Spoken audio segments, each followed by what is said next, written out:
శ్రీమాత్రే నమః. ఈరోజు వచ్చేసి కరపండ్ల దుంపలో పాకం దుంపలు చేసుకుందామండి.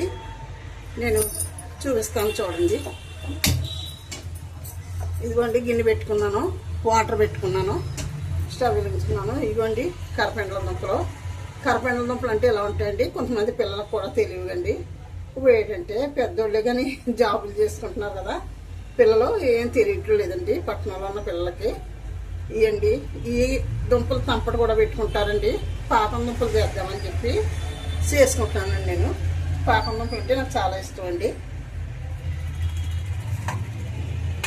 ఇదిగోండి కట్ చేసుకుని ఇలాగా ముక్కలు ముక్కల్లాగా చేసుకున్నానండి. ఏంటి ఇవి మనం ఈ గిన్నెలోని బాయిల్ చేసుకుందామండి. ఫస్ట్ గిన్నెలో వాటర్ వేడెక్కిందండి. ఇప్పుడు ఏం చేద్దామంటే అండి, ఈ దుంప ముక్కలు ఇందులో వేసుకుని ఒక గ్లాసున్నర వాటర్ పెట్టుకున్నానండి. ఈ ముక్కలు వేసుకుని మూత పెట్టుకుందామండి. ఇవి బాయిల్ అవుతాయండి. ఫస్టే మనం బెల్లం వేసేస్తే ఉడకండి, అంచేత మూత పెట్టుకుని ఉంచుకుందామండి. ఇదిగోండి మిరియాలు. ఈ మిరియాలు కచ్చాపచ్చా దంచుకుని లేకపోతే పౌడర్ కొట్టుకుని పైన చల్లుకుందామండి. ఇదిగోండి బెల్లం. ఈ బెల్లం కూడా పక్క దాంట్లోని పాకం పెట్టుకుంటానండి. ఇది పాకం ఉడుకుతూ ఉంటుందండి. ఈ ఉడికిన తర్వాత ఆ పాకం ఇందులో వేసుకుని కొద్దిసేపు బాయిల్ చేసుకుందామండి.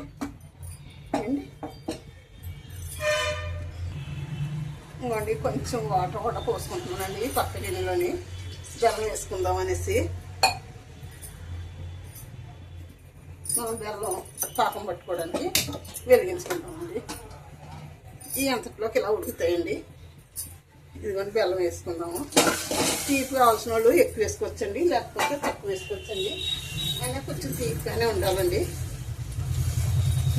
ఇంకా కొంచెం బెల్లం కూడా వేస్తున్నానండి.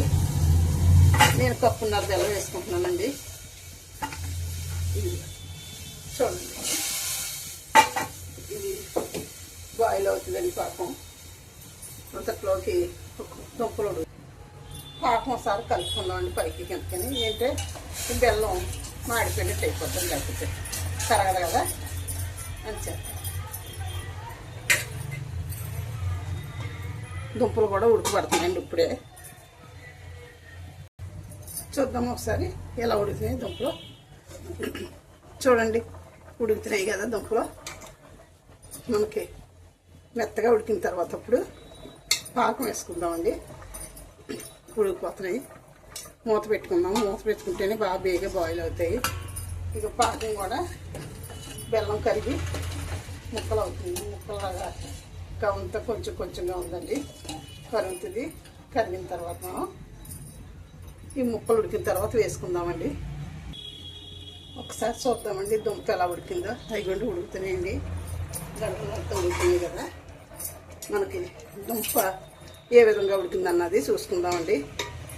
దుంప ఉడికితే మనం ఈ పాకం అందులో వేసేసుకోవచ్చండి. ఉడికిందండి చూడండి. నొప్పి పడుతుంది చూడండి. ఈ విధంగా ఉడికిన తర్వాత మనం ఇంకా కొంచెం ఉడికినా పర్వాలేదు. ఉడికిన తర్వాత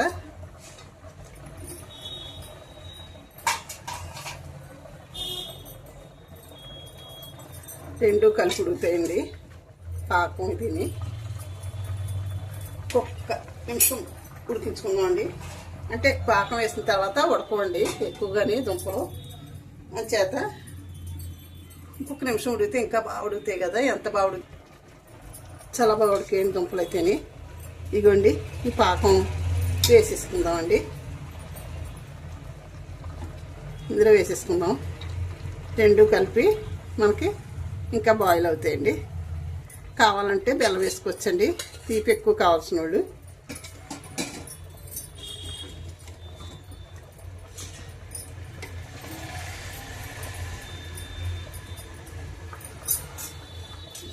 ఉడుకుతున్నాయండి. ఎక్కువసేపు ఉడకాలండి. ఏంటంటే పాకం పీల్చుకుంటాయి కదా దుంపలు.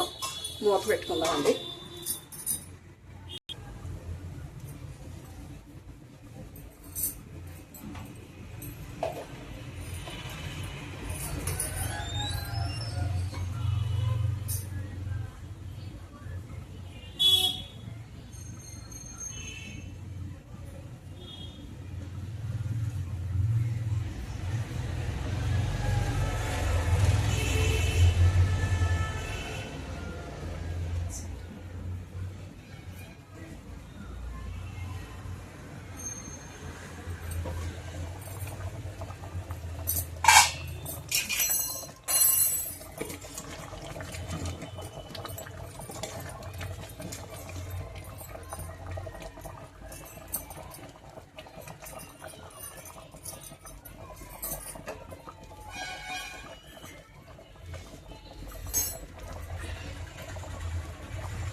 చూసారు కదా ఇప్పుడు వరకు ఎలా ఉడికాయో చూడండి.